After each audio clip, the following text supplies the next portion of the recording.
8 ባሎንዶር ስላሸነፈው ሜሲ ነው አሁን ደግሞ ማወራው። ከሮናልዶ ይልቅ በባሎንዶር ብቻ ሳይሆን በአንድ የዓለም ዋንጫም ከፍ ያለ ሲቪ ስላለው ሜሲ በጉብዝናው ዘመናት ላፑልጋ ቁንጫው ጭራው ሊያዝ የማይችል ትንታግ የነበረ ሲናገር በዝግታ ሲጫወት ግን ብርቶችን ሁሉ የሚያርበደብድ ሜትር ከሰባ እንኳን የማይሞላ የዓለማችን እግር ኳስ ጀግና ነው። በአንድ ክለብ እንደ ሜሲ ጎል በብዛት ያስቆጠረ ተጫዋች የለም። በባርሰሎና 672፣ በላሊጋ የእርሱን ያህል ጎሎችን ያስቆጠረ ባለ ታሪክ የለም 474። ከ26 ዓመታት በኋላ አርጀንቲና የዓለም ሻምፒዮን እንድትሆን ያስቻለ ብሔራዊ ጀግናም ነው። የዲየጎ አርማንዶ ማራዶና ወራሽ፣ የወቅቱ የአርጀንቲና ንጉስ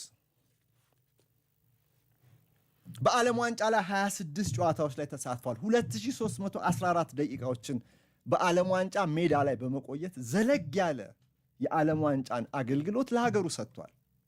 በአምበልነት የእርሱን ያህል በዓለም ዋንጫ ላይ የተጫወተ ተጫዋች የለም ይባላል። 19 ጨዋታ የዓለም ዋንጫ ኮከብ ተጫዋች ተብሎ የውድድሩን የወርቅ ኳስ ሽልማት በመሸለምም በዕድሜ ትልቁ ወይም አንጋፋው ተጫዋች ነው። በ35 ዓመቱ ይህን ክብር ያገኘው ሜሲ የቀድሞውን የካታሎኒያ ምን ይባል ነበር? የካታሎኒያ ልጅ የአርጀንቲና እንጀራ ልጅ ነው ይባል ነበር። ቀርቷል። ከካታር ዓለም ዋንጫ በኋላ ንጹህ አርጀንቲናዊ ነው። ግን ካታሎኒያን ቤቴ የሚል በሚያሚ ፍሎሪዳ የኢንተር ሚያሚ ፒንክ ማሊያ ያማረበት አንጋፋም ሆኖ በዓለም ዋንጫ ሀገሩ ተስፋ የምታደርግበት ተጫዋች ነው።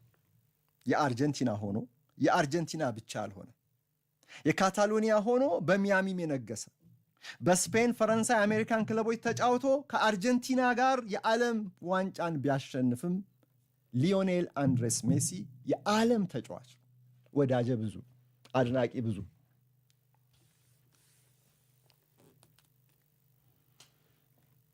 እና ከማራዶና ጋር የነበረው ንጽጽር ሁልጊዜ በሀገሩ ክብሩን ይቀንስበት ነበር። ከካታር ዓለም ዋንጫ በኋላ ግን የሜሲን ትልልቅ ምስሎች በቦይነስ አይረስ ትልልቅ ህንፃዎች ላይ ግድግዳዎች ላይ በሰፊው ማየት የተለመደ ሆኗል። አርጀንቲናውያን ሁሉ ይቅር ብለውታል። ሟቹ ማራዶና ይሄን አላየም።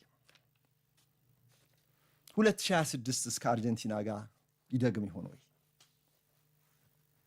ውድድሩ ተጀምሯል። ገና አንድ ጨዋታም አልተጫወተችም አርጀንቲና። የምናየው ነው። እርሱ ግን ይኸው የመጨረሻው ዓለም ዋንጫ ይሁን this is the last dance ይባላል ለነዚህ ተጫዋቾች አይደል? የመጨረሻውንም ዳንስ ደንሶም ቢሆን ጫማውን ቢሰቅል ሊዮኔል ሜሲ የሚለው ብራንድ ግን ይቀጥላል ጉዞ። እርሱም ቢሆን በፎርብስ ቢሊየን አልፏል ተብሏል የተጣራ ሀብቱ።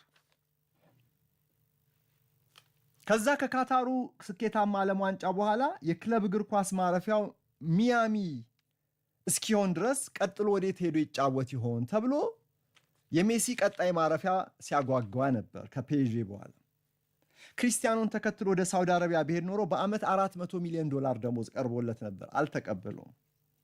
ወደ ሜጀር ሊግ ሶከር MLS ኢንተር ሚያሚ ፍሎሪዳ አመራ። እዚያ ደግሞ ብዙ የአርጀንቲና ላቲን ማህበረሰብ የሚኖርበት አካባቢ